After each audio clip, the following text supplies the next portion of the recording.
saya nak watak yang luar daripada kebiasaan. Contohnya penyakit dadah, homeless. Bila kita cakap benda yang serius, benda yang keluar daripada mulut dia adalah benda yang masalah. Makin banyak yang ada, semakin yang ada ni. Jadi kita masih gunakan sabun makan, ya. Dan nanti ada watak you sebagai doktor kan ni kan. So I ada terbaca itu posting dekat FB, diorang cakap kalau drama Malaysia yang melibatkan doktor kan mesti dia akan jadi klise, mesti dia akan nampak macam bodoh kan. So macam untuk you sendiri, you risau tak benda macam tu orang akan cakap dekat you? Saya adalah terfikir terlintas lah. But honestly, try untuk tak terlalu memikirkan benda tu. Sebab kalau kita fikirkan secara skala besar lah, apa pun watak, orang mesti akan kata, oh ada klise ni, ada klise tu. So doktor, obviously, memang akan ada benda yang klise. Cuma macam saya cakap, untuk cerita ni, dia memaparkan kisah sebenarnya lah. Sebab dia ada dua zaman yang berbeza kan. So satu group college, satu group yang memang pelatih. So in between tu diorang akan cross lah. So dia untuk cerita ni, saya rasa yang menarik klise tu keluar daripada watak ataupun cerita ni adalah perjalanan tu sebenarnya. So dia mendekatkan lagi orang. Macam kita tengok cerita doktor, kita tak terus jadi doktor. Untuk cerita ni, dia lebih kepada mengajak orang untuk faham journey nak jadi doktor tu, daripada pelatih, daripada student kepada pelatih, dan ada doktor sebenar juga. So itu mungkinlah yang akan membuatkan klise tu tak berapa klise sangat. Risau tu ada, tapi macam saya cakap, mengharapkan kita ada doktor, kita ada petugas expert kan dekat set. Kita mengharapkan yang kalau orang tengok ni, walaupun dia ada mindset macam mungkin akan nampak bodoh, tapi sebab kita buat dengan cara yang betul, kita lebih berhati-hati kali ni, so orang akan tukar mindset dia macam, oh it's actually good. Mengharap benda tu lah. You sendiri ada tak mungkin ada reference you tengok drama yang tentang doktor dari maybe like overseas ke Korea? Untuk cerita ni, honestly speaking, saya tak ada reference. Sebab macam saya cakap tadi, cerita ni dia tak nak Dr. Aish ni nampak macam well educated. He is well educated, cuma sebab dia banyak bermain, dia bukan langsung orang serius. Dia lebih kepada mengejar perempuan sebenarnya, nurse kat sana. So dia kena nampak tak berapa tahu banyak benda. So untuk saya, macam saya cakap, saya kalau kat offset, saya bertanya juga dengan aspek tu, oh kenapa kena buat benda ni, kenapa kena buat ni. Contoh kalau inject, there's a reason kenapa kalau kita buat certain series kan, kalau nak inject, doktor akan keluarkan sikit dia punya macam air tu dulu, dia tak terus inject dia. There's a reason why. So benda-benda macam tu saya akan tanya, tapi saya tak boleh apply benda-benda yang saya tahu dekat dalam karakter tu. So chemistry dengan Sweet macam mana? Dia pernah kali berlakon? This is actually my second time dengan dia, tapi first time tu tak banyak scene pun. So second time ni kerja dengan Sweet, she's very easy to work with. Cuma sebenarnya untuk cerita ni, saya punya scenes, saya punya partner sebenar-benarnya adalah Bella. Banyak scene dengan Bella. Saya dengan Bella, sebab dia macam Adam dengan Sweet, saya dengan Bella. So saya dengan Bella lagi banyak scenes lah. Cuma dengan Sweet memang tak ada masalah. She's very professional and she's very easy to work with. Sama juga dengan Bella. Sangat-sangat humble and mudah untuk kerja dengan diorang. You rasa akan ada tak orang yang akan kritik? Dia ada babak-babak menyebabkan you drama ni. Kritik macam mana? Kritik lah, macam mungkin ada benda yang tak betul yang terlepas pandang ke. Sekarang kan macam zaman-zaman orang video kat TikTok macam saya cerita you yakin memang apa yang you buat dengan guidance daripada doktor, pelatih semua tu adalah tepat? Oh tak, saya jujur saya cakap waktu dekat saya cakap, ni kalau salah korang yang kena. Sebab saya ikut apa yang expert tu cakap. Saya cakap lah, kita ada scene yang macam saya kena jalan kat koridor. So macam, should I macam pakai code ni? Sebab me as my usual self tak akan pakai code lah, dia jalan biasa-biasa. Yang dia cakap, oh kalau jalan ni adalah between during break, then should be fine. Tapi kalau tengah bekerja dalam kat koridor tu, dekat hall tu, kena pakai. Sama juga dengan kita punya teleskop tu, tak boleh pakai suka hati. Tak boleh buka suka hati, tak boleh pakai suka hati. So ada dia punya terms and condition. Manakala saya bukanlah orang yang pandai pasal bidang medical ni, saya lebih kepada, bukan lebih, 100% mendengar apa yang expert tu cakap lah. So kalau salah, salahkan dia orang adalah. Sekarang macam mana? Maybe you cakap tadi lakonannya dibagikan oleh doktor-doktor yang pakar. Dari segi lontaran dialog ada tak term-term yang macam Oh yes, complex? ada benda yang sebab kita sekarang ni untuk cerita ni banyak sebenarnya kita olah dari segi skrip, sebab ada ayat-ayat yang actually contohlah untuk terms ni tak kena pun dengan penyakit ni. Contoh, sebab tu kita memang ada aspek kat sana kata, oh kita tak guna ayat ni untuk ni kan, sebab benda tu boleh macam datangkan salah faham ke apa. So if benda tu terlalu complicated, kita mengambil jalan yang safe untuk tak menggunakan ayat yang terlalu scientific. So dari segi itu je lah macam kita punya aspek kat sana, dia tak adalah kawal lakonan. Dia kawal daripada segi prosedur. Macam mana saya cakap lah, macam mana nak inject tu, nak cari darah macam mana, tekan ke, dia tak ada terus inject. Kena cari dulu nadi tu benda. Kalau tak ada kat sini, cari kat tangan sebelah, mana-mana semua tu. So dia lebih pantau benda tu dengan penggunaan ayat yang scientific dari segi medical lah. Yang lain-lain dia tak kacau. Tapi you selesa lah bawa watak doktor itu masih pakar perubatan sampai there. Saya ini kan actually second time. First time tu saya bawa watak doktor untuk Astro juga, tu suka tanpa sengaja. Cuma dalam tu dia tak banyak sangat pasal medical punya ni Dia lebih kepada cinta-cinta. So macam banyak dia ada scene kat office tapi dekat hospital tapi cakap pasal percintaan. Tak ada banyak ni. So yang ini Yang klise tu lah sebenarnya. itulah klise tu. Klise tu dah tak ada aku juga. So untuk this one saya selesa bawa watak doktor, cuma saya mengharapkanlah satu hari nanti saya diberi peluang untuk bawa watak doktor yang profesional lah, yang memang macam kita tengok Grey's Anatomy kan, yang dia memang tahu dia punya, sebab secara tak langsung saya boleh belajar apa benda ni, apa benda tu, ubat ni untuk apa, ubat tu untuk apa, macam tu. Untuk drama ni scene yang paling mencabar ada tak? Scene yang paling mencabar, saya rasa scene yang saya kena inject pesakit. Saya ada satu scene saya kena inject pesakit. Tapi tak betul-betul lah, kita kecil kamera lah. Cuma untuk benda tu saya kena buat betul-betul sebab macam Dr. Aish ni dia bukanlah doktor yang hebat ataupun pakar ke apa benda, tapi dia kena tahu basic juga. So contoh kalau cek darah tu, saya memang sebelum saya tanya dia kan, saya sebelum shoot saya tanya dekat expert tu macam apa yang saya kena buat. So awak kena buka ni awak kena ikat dia punya tangan tu dulu supaya dia punya vein tu keluar, and awak kena cari kat mana apa semua tu, and then inject. Ada cara dia juga. Yang macam saya cakap lah, bila inject kita nak kena keluarkan tu dulu kan, air first tu dulu, reason kenapa semua tu. So benda tu buat saya stress.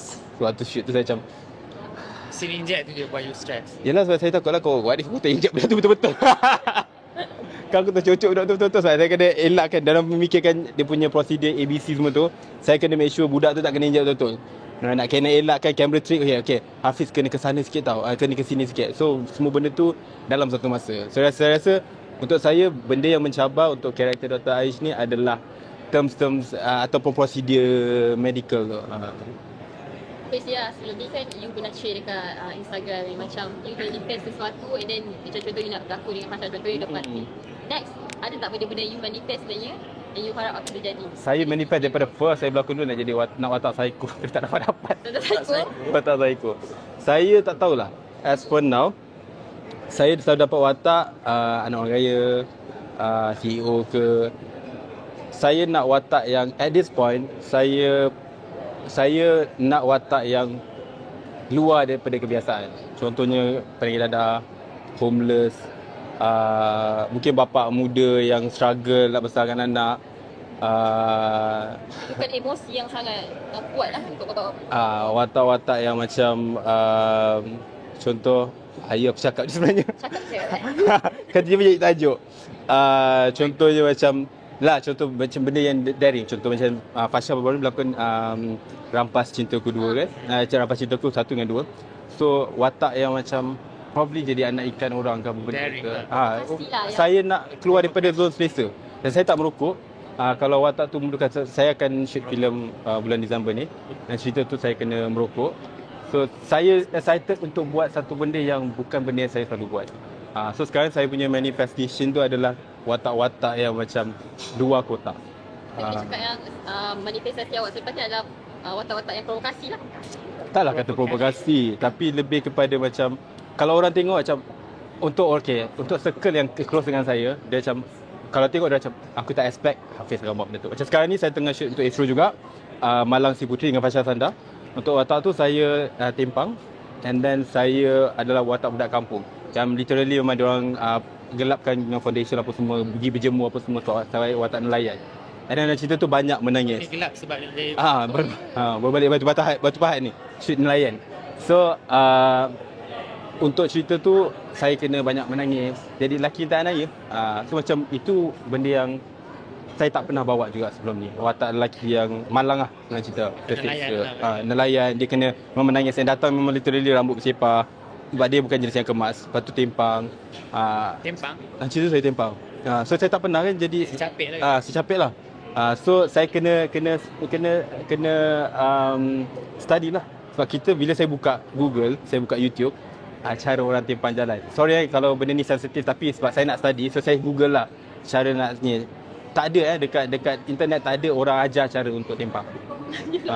Sebab saya macam kepala otak fikir macam mungkin ada cara untuk orang mengajar apa benda kan, tapi tak ada.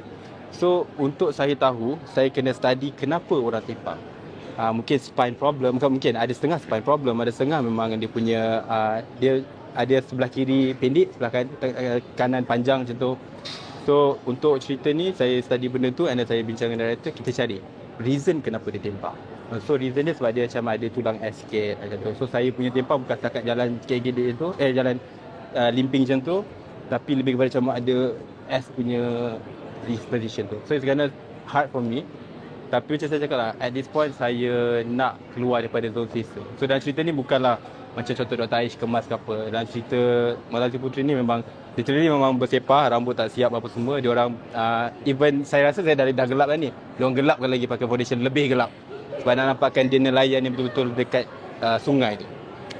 Yang memang struggle kerja bawah matahari lah. So hopefully watak ni akan buka mata orang nampak macam Hafiz boleh bawa karakter yang bukan orang gaya saja. Macam tu. Berlakon dengan Fasha pula macam mana? Saya rasa semua tahu dia sangat profesional, sangat on time. Reason kenapa saya nak sangat kerja dengan Fasha tu sebab waktu saya mula-mula berlakon, orang semua cakap pasal Hafiz, you have to satu benda lah key dalam industri ni. Kau famous ke, kau tak famous ke, kalau kau seorang berdisiplin, orang nak kerja dengan kau. So itu daripada awal saya terapkan, memang kena on time apa semua tu. So antara orang yang selalu sebut adalah Fasha.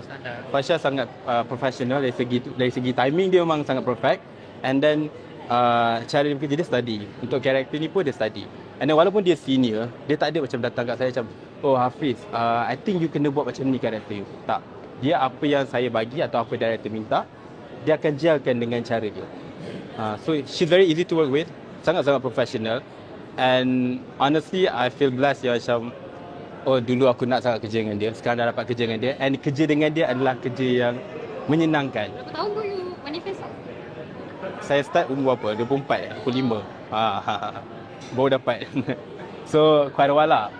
Dari segi manifestasi pasangan ni tak? Saya manifest untuk dapatkan Billie Eilish, tapi tengoklah macam mana nanti.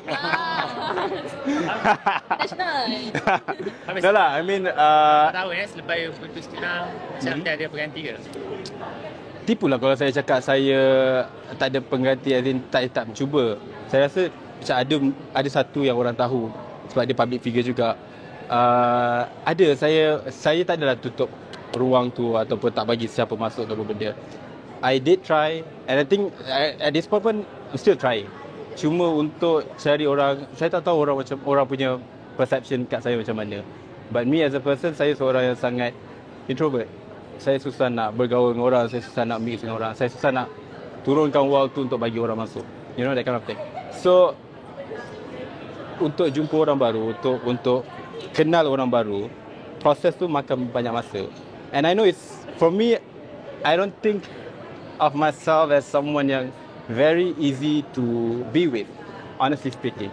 Saya rasa because of how I am as a person, banyak orang yang mungkin kalau try dia macam, I don't think this is gonna work with me. Sebab I'm not easy to be with. Semacam tu. Dia ada macam bawang, tapi bawang yang lain version bawang yang kena buka layer dia tu. Bukan bawang yang gosip tu.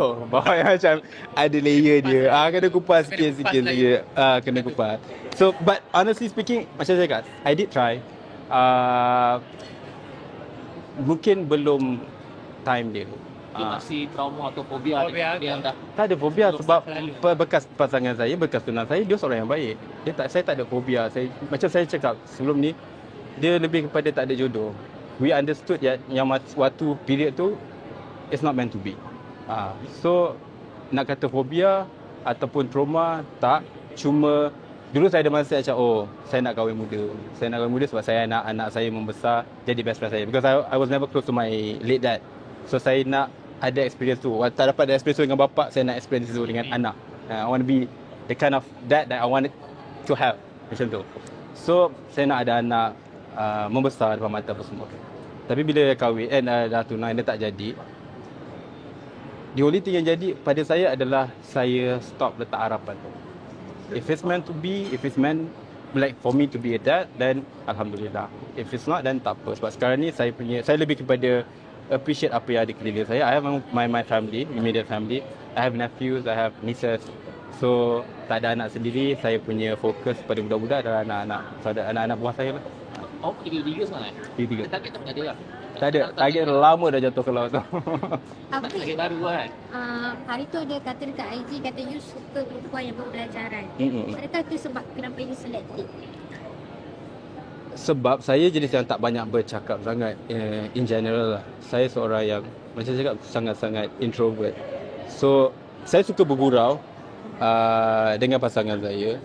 Cuma saya kena ada orang yang bila kita cakap benda yang serius, benda yang keluar daripada mulut dia adalah benda yang matang.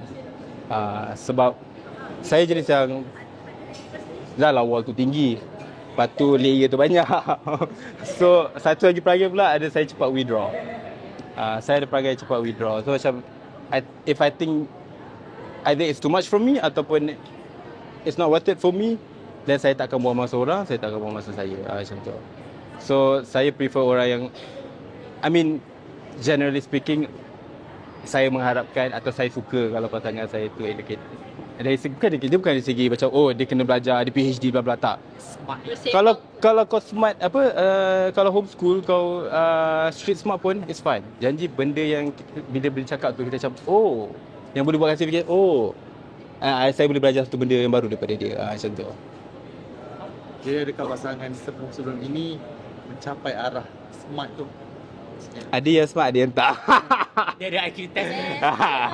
Dia ada smart, ada yang tak. Tapi pada saya semua orang, even saya pun tak perfect. Kita ada pros and cons dia. Ada pasangan kita yang mungkin kita tak suka benda ni, tapi dia ada kelebihan kat benda ni. Dia kurang kat benda ni, tapi kelebihan kat tempat lain pula. So saya dengan siapa pun yang saya pernah be in a relationship with ataupun have something with, semua orang tu pada saya mungkin ada yang tak educated sangat, mungkin tak bijak sangat kalau berkata-kata, tapi dia ada benda lain yang buatkan saya rasa macam dia special lah macam. Tapi bila awak masuk rumah apa semua tu pernah menjadi sorotan warganet kan, yang macam cakap jatuh hati kat awak lah sebab awak macam rajin apa semua. Ada tak yang DM? DM adalah macam jadi bakal husband lah apa semua. Supaya kembar rumah dia. Dilamar lah dia. Tak lah kita dilamar. I think I consider it as a joke lah benda tu. Sebab macam saya jenis saya tak keluar rumah sangat. Kalau saya tak kerja, saya kat rumah. So kalau saya kat rumah, and my mom was a single mother, so dia kecil pun dah diajar untuk memasak. Video tu bukan konten tau. Video tu bukan je konten as in macam I want to make a content. Tak. Tapi memang kadang-kadang saya masak, saya rekod. Kadang-kadang saya kemas rumah, saya rekod. Just to macam, mungkin bukan saya dengan saya, tapi untuk orang kat luar sana, perempuan-perempuan kat luar sana macam tengok macam sebenarnya ada lelaki macam ni. Tapi bukan dengan saya lah, mungkin orang lain lah. Just to have this idea macam lelaki pun taklah malas, you know, kalau boleh. So kalau peminat macam nak mencuba, you okay je lah sebenarnya? Jangan kata peminat, kawan pun kan susah juga nak mencuba. Sebab saya tahu pada saya benda ni mungkin chemistry lah kot. Like mungkin satu hari nanti what if peminat message and then saya reply. Saya tak reply kepada siapa yang tak tahu, saya tak reply DM tau. Saya tak buka DM, saya tak reply. Unless kalau benda tu, contohlah ada mental health issue, orang share story ke benda ke, saya akan reply. Sebab benda lain saya cuma mengelakkan daripada, saya sekarang ni, bukan sekarang ni, dulu pun cuba mengelakkan daripada terlibat dengan isu-isu yang tak patut. Contoh kadang-kadang orang boleh edit. Kalau kita reply, kalau kita tak reply pun orang edit juga kadang-kadang kan. So macam at least from my part, saya tahu macam okay, saya selamatkan diri dulu lah kita. Letak satu situation yang saya mungkin tak akan ada kat situ macam tu. Thank you so much. Thank you. Thank you.